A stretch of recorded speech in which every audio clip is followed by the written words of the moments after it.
这一下令狐老祖吃了一惊，但急忙法诀一催，那圆环光芒四射，一阵急颤，想要挣脱而出，但四只大手如同铁柱一般，根本无法晃动分毫。魔魂后面的头颅更是狞笑一声，蓦然一张口，一团漆黑如墨的液体脱口喷出，正好击在圆环上。原本灵光闪烁的古堡已被黑夜喷中，哀鸣一声，灵光尽散，同时变得漆黑如墨，闪烁起妖异的乌光起来。我的明阳环！令狐老祖大吃一惊，圆环颜色一变的瞬间，他竟一下断掉了和圆环古堡的心神联系，面色一下苍白无血。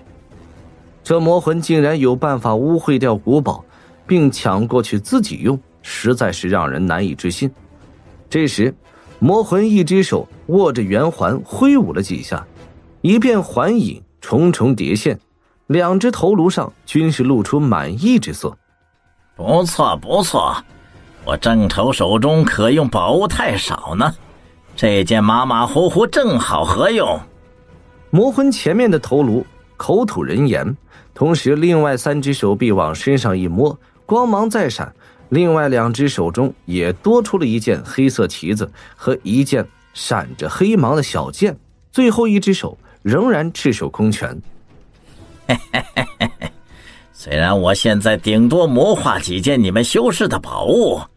但就这几件也足够应付一阵了。而韩立刚才因为分心布阵，让金狐和火球速度一缓，远远落在后面。至于金色噬金虫，原本跟得不慢，但一见魔魂显出了两头四臂后，竟然是有些畏惧，不肯上前，只是不停地在原地盘旋起来。韩立心中一惊，通过心神相连，他竟然能感到这群噬金虫本能的畏惧，心中一阵的惊异。更何况一见此魔使出双头四臂的魔功，他顿时想起了繁盛真片上的图像和苍坤上人魔洞中供奉的三头六臂的那尊妖魔之像，不知三者之间到底有何联系。而魔尊手中的那件旗子正是鲁姓老者的驱使狂风的风旗古堡，而小剑看起来也眼熟得很，稍一思量也就想起此物竟是古修遗宝中的一件，没想到都被其污秽掉了，拿来使用。不过不管到底有何联系，现在自然不是寻根问底的时候，他必须激怒此魔，将其引进大更剑阵之中才行。想到这里，韩立脸色阴沉的猛然一催噬金虫群，同时辟邪神雷和紫色火球速度一快，一起扑向了此魔。魔魂见此，两个头颅同时发出了抑扬顿挫的怪笑声，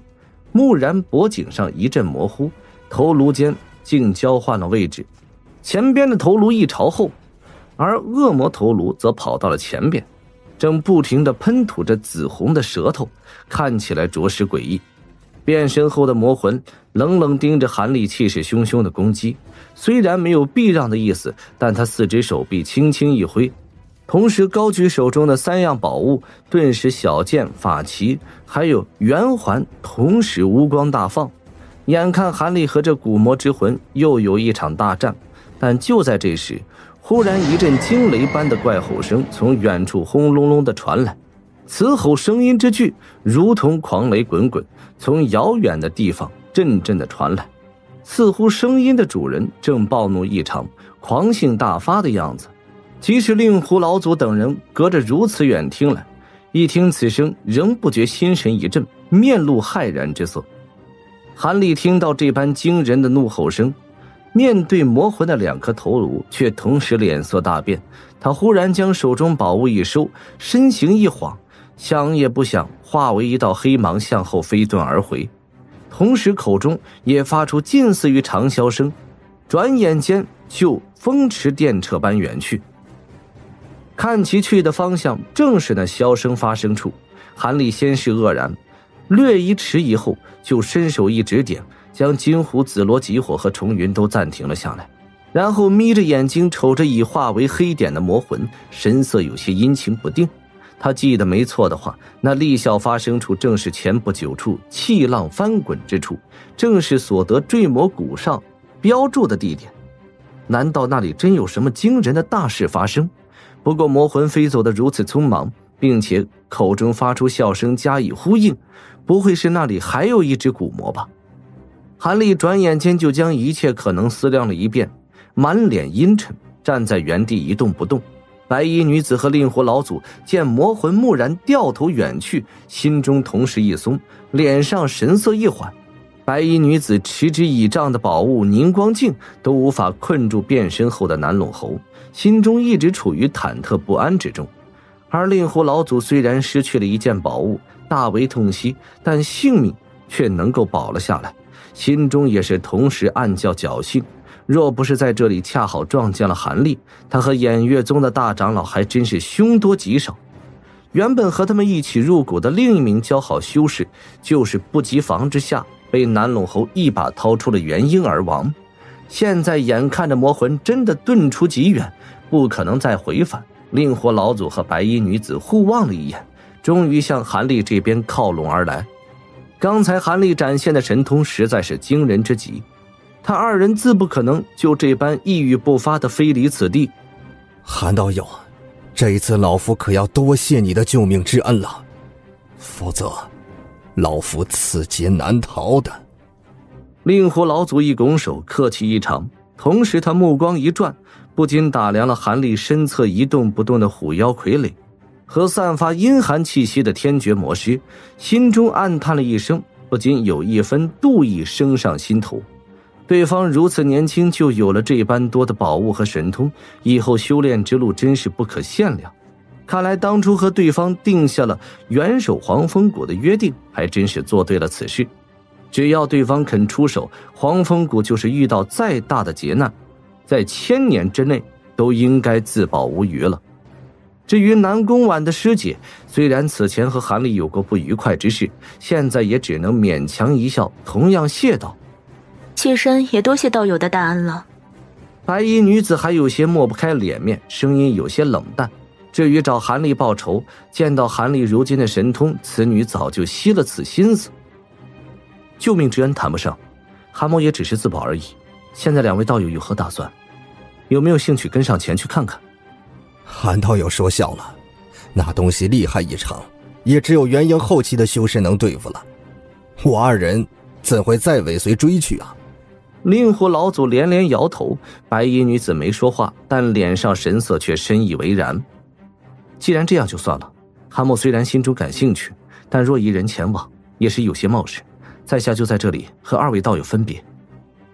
韩立心中有些遗憾，若是有2位元婴修士肯陪他一起去，他倒还真想去那地方看看到底发生了何事，但孤身一人，他还是不愿意冒此风险。想到这里，他未等对面二人回答什么，抬手冲巨吼的方向又看了一眼，结果他只看了片刻，就忽然面色一变，神色凝重了起来。怎么，出了何事？令狐老祖一见韩立这般神情，心中一跳，口中急忙问道，同时回首望去，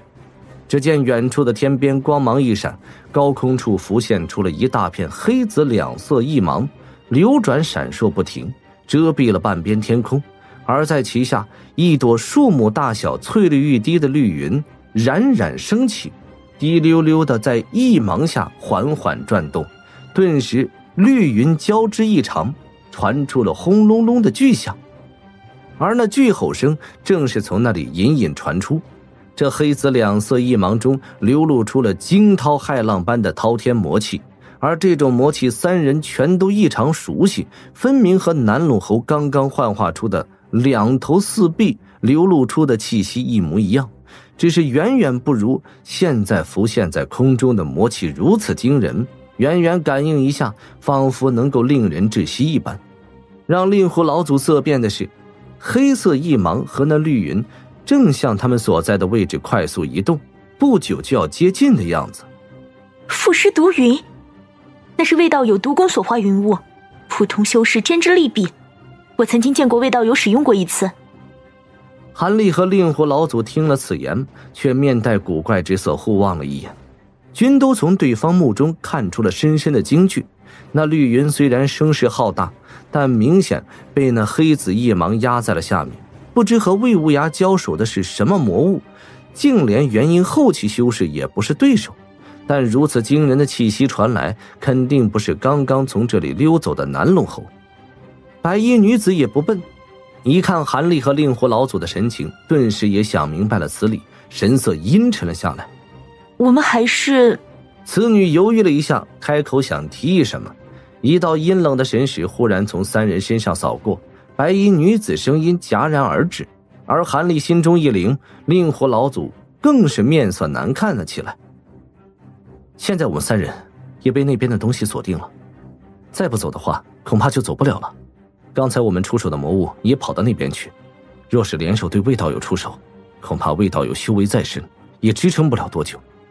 两位是打算过去助魏道友一臂之力，还是打算就此分手？等魏道友陨落后，再被魔物各自追杀，然后各安天命。沉默了片刻，韩立默然地说出了冰冷的言语。他刚刚用神识向那黑子一芒下探寻了一下，结果里面的灵气波动实在惊人，神识根本无法靠近分毫，这让他心里微微一沉，说明争斗中的双方修士修为都远不是他可比。令狐老祖和白衣女子听了韩立这话，不禁面面相觑。若是有可能的话，这二人刚才逃命，自然不想再去和对方魔物硬拼。但是就像韩立所说的那样，一旦牵制魔物的魏无涯失手，他二人可没有什么把握从谷中逃脱，毕竟此刻已经深入内谷中心所在。况且万一魏无涯没有毙命，以后知道了他们见死不救的事情，那身为九国盟的修士，那他们以后的麻烦可就大了。他二人可还是各自宗门的大长老，还会为偃月宗和黄风谷带来大祸，但要让他们为了门派就舍命参和这种一丝把握没有的拼斗，这两人也不甘心。此时两人满面的迟疑，韩立心中冷笑一声，双手倒背，望着逼近的天边黑紫色一芒，不再说什么。我三人中，以韩道友神通最大，不知道友如何打算的？令狐老祖眉头皱了皱，吐了一口心中的郁闷，突然问起了韩立来。我？哼！韩立没有马上回答，笑而不语。令狐老祖见此苦笑一声，只能暗骂这韩立是个小滑头。否则只要韩立出口建议三人立刻远遁离去，那魏无涯日后追究起来，他和女子就有借口将此事推到韩立身上。就在令狐老祖有些尴尬之际，韩立突然发出了一声轻疑：啊，竟然有其他修士到了附近。不过这也难怪，如此大的声响，恐怕方圆数千里之内的修士都会被其引去。令狐老祖和白衣女子闻言一惊，顺着韩立的目光急忙望去，只见远处战团的一侧果然隐隐有灵光闪动，真有一队修士向那一芒绿云下飞遁而去。怎么是他们？他们去这么危险的地方做甚？韩立这刚用神识仔细扫视了一下这些修士，心中猛然一震。那队飞往争斗处的修士共有3人，他竟意外地认得其中2人，一名就是跟他做过交易的天津真人，背后跟着2只恶鬼傀儡，但此刻他们身上伤痕累累，有一只傀儡还只剩下1只手臂，似乎经历过一些的样子。另外一人就是落云宗的银发老者，韩立的那位程师兄。至于最后一人，则是和程师兄一起入谷的陌生老者。至于原本应该存在的另外一位年纪甚大的修士，却踪迹全无，想必出了什么意外。看清楚这些人后，韩立脸色阴霾了下来。看来这几人是被这里的惊人争斗吸引了过去，说不定还误以为是修士在为什么异宝而争斗。若知道这里非但没有宝物，反而有吞噬元婴的魔物，想来他几人早就躲得远远的了。